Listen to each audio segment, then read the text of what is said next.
तर फलटणमधील ज्या हॉटेलमध्ये या महिला डॉक्टरनं आत्महत्या केली आहे त्या हॉटेलच्या बाहेर माझे सहकारी जितेंद्र जाधव आपल्यासोबत आहेत। जितेंद्र, सध्या पोलिसांनी तिथे काही तपास सुरू केलेला आहे का आणि नेमकं हेच हॉटेल का, इथेच त्या महिलेनं आत्महत्या का केली आहे?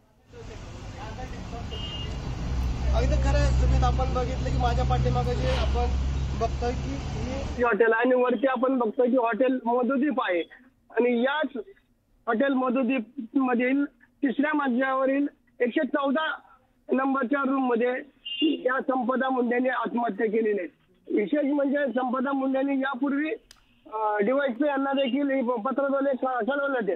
डीवायएसपीने याची दखल का घेतली नाही, या जी तक्रार दाखल केली होती या संदर्भात त्यांनी चौकशी का केली नाही।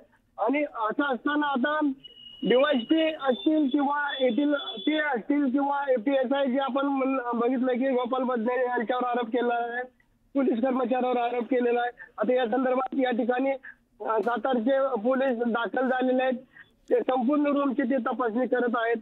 आणि जी संपदा मुंडे यांच्या मोबाईलचा सीडीआर काढून त्यांनी या 2-4 दिवसामध्ये कुणाकुणाला फोन केले आणि किंवा आता त्याच्यामध्ये जे उल्लेख केला जातो की खासदारांचा फोन आला होता, नक्की कुठल्या खासदारांचा फोन आला होता याची देखील पोलीस कसून चौकशी करतील आणि नक्की या केसमध्ये कुठल्या खासदारांच्या मार्फत जे पीएम रिपोर्ट जे बदलून मागत होते आणि याबाबत यांच्यावर दबाव टाकला जात होता आणि त्याच्या उपर त्यांनी असं देखील आरोप केलेला आहे की पीएसआय जे बदले आहेत त्यांनी 4 वेळा माझ्यावर अत्याचार केलेला आहे। या संदर्भात आता पोलीस कसून चौकशी करत आहेत। जे सोसायटी ज्यांनी केले ते संपदा मुंडे यांचा संपूर्ण सीडीआर तसेच त्यांचं सर्व पत्रव्यवहार त्यांनी कुणाकुणाला पत्रव्यवहार केला, कुणाकुणाला या संदर्भात तक्रार दाखल केल्या, या संदर्भात आता पोलीस कसून तपास करीत आहेत। सुमित, धन्यवाद तुम्ही दिलेल्या या सविस्तर माहितीसाठी। आणि आता या सगळ्या प्रकरणानंतर वेगवेगळ्या राजकीय प्रतिक्रिया येत आहेत, त्या आपण पाहूयात। हे खूप दुर्दैवी आहे, खूप गंभीर आहे। मला असं वाटतं की संबंधित पोलीस यंत्रणा आणि या सगळ्या ह्याच्यातली ताबडतोब त्याची कार्यवाही झाली पाहिजे। माननीय मुख्यमंत्री याच्यामध्ये लक्ष घालतीलच। माझी त्यांनाही मागणी आहे की ताबडतोब या विषयामध्ये संबंधित आरोपी असतील त्यांच्यावरती कारवाई झाली पाहिजे, त्यांना कुठल्याही प्रकारचं कुणालाही सोडलं नाही पाहिजे, या प्रकारची भूमिका आहे। निश्चितपणे हे झालेलं दुर्दैवी आहे, या महाराष्ट्रात हे असं घडणं निश्चितपणे योग्य नाही।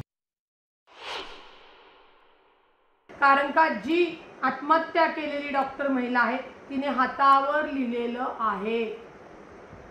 मुळामध्ये आत्महत्या हा खरंच पर्याय नाहीये, परंतु सातत्याने समाजामध्ये महिला ज्या आत्महत्या करतात त्याच्यासाठी माझी सरकारला विनंती आहे, आपल्या यंत्रणा या सक्षम झाल्या पाहिजेत।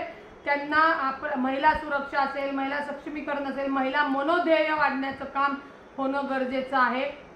जी दुर्दैवी आत्महत्या डॉक्टर महिलेने केलेली आहे, या आत्महत्या होऊ नये म्हणून कठोर पावलं उचलणं गरजेचं आहे। याच्यावर चर्चा करण्यापेक्षा मुळात अशा घटना घडूच नयेत यासाठी काय खबरदारी घेता येईल यावरती काम करणं जास्त गरजेचं आहे। निश्चितपणे या घटनेमध्ये मुख्यमंत्री महोदयांकडे आम्ही स्वतंत्र SIT चौकशीची मागणी करत आहोत। की एखादी सुशिक्षित डॉक्टर तिच्यावर तिथला पोलीस अधिकारी बलात्कार करतो, जबरदस्ती करतो आणि अशा पद्धतीनं त्यांनी केलेल्या कृत्यामुळे त्या महिलेला आत्महत्या करावं लागते। त्याच्यामुळे पोलिसांवर जे नियंत्रण पाहिजे, अशा पद्धतीने जर पोलिसांची जर हिंमत वाढत असेल, कारण की अशा पद्धतीच्या घटना घडू नये म्हणून पोलीस काम करतात, पण यांच्यावर जर नियंत्रण असेल कोणाचं तर ज्या पद्धतीनं अशा घटना पोलीस स्वतः त्याच्यामध्ये इन्व्हॉल्ड आहेत, याची गंभीर दखल गृहमंत्र्यांनी घेतली पाहिजे। तर 2 पोलिसांचं तडकाफडकी आता निलंबन करण्यात आलेलं आहे। या महिलेनं ज्या 2 पोलिसांची नावं आपल्या या सुसाईड नोटमध्ये लिहिलेली होती त्यांचं निलंबन करण्याचे आदेश मुख्यमंत्री देवेंद्र फडणवीसांनी दिलेले आहेत। पोलीस निरीक्षक गोपाल बदनेनं 4 वेळा अत्याचार केल्याचा आरोप महिलेनं केलेला होता। गोपाळ बदनेचं निलंबन करण्यात आलेलं आहे। त्याचबरोबर इतर आणखी पोलीस प्रशांत बनकर यांनाही त्रास दिल्याचा सुसाईड नोटमध्ये महिलेनं आरोप केलेला होता, त्याचं देखील आता निलंबन करण्याचे आदेश मुख्यमंत्र्यांनी दिलेले आहेत। आत्महत्येपूर्वी महिलेनं हातावर एक सुसाईड नोट लिहिलेली आहे आणि त्याच्यामध्ये या 2 पोलीस अधिकाऱ्यांचे नाव लिहिलेले होते आणि त्या दोघांचं आता निलंबन करण्याचे आदेश दिलेले आहेत. फलटणमधल्या उपजिल्हा रुग्णालयामध्ये ही महिला कार्यरत होती आणि तिथेच आपल्यावरती PM बदलण्यासंदर्भातले सातत्यानं दबाव यायचे आणि म्हणूनच या सगळ्या प्रकरणानंतर मानसिक त्रास झाला. तर महिला डॉक्टर संपदा मुंडे आत्महत्या प्रकरणी संशयित आरोपींना प्रमाणपत्र देण्यासाठी पोलिसांकडून दबाव टाकत असल्याचा आरोप केला जातो आणि हे प्रमाणपत्र देण्यास नकार दिल्यामुळेच पोलिसांकडून तिला टॉर्चर केलं गेलं आणि तिनं DYSP दर्जाच्या अधिकाऱ्यांकडे देखील या सगळ्या संदर्भात तक्रार करूनही कारवाई करण्यात आलेली नव्हती. तसंच बेडचे मुंडे कसे आहेत, कसे गुन्हे करतात म्हणत तिला हिणवलं जात होतं. पोलीस निरीक्षक अनिल महाडिक यांचाही तक्रारीमध्ये उल्लेख करण्यात आलाय आणि इतकंच नाही तर राजकीय नेत्यांकडूनही दबाव टाकल्याचा आरोप करण्यात येतो आहे.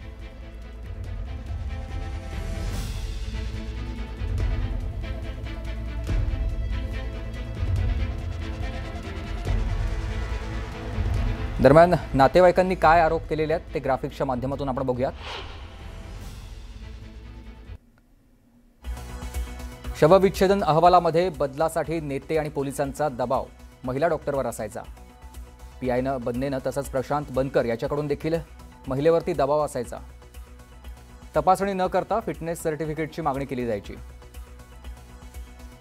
खासदारांचे 2 PA दबाव टाकत असल्याची तक्रार नातेवाईकांनी केलेली आहे. डॉक्टर संपदांकडून जून-जुलैमध्ये वरिष्ठांकडे या सगळ्या संदर्भात तक्रार दाखल करण्यात आली होती. राजकीय पोलीस दबावामुळे संपदाची आत्महत्या असं नातेवाईकांनी आरोप करताना म्हटलेलं आहे.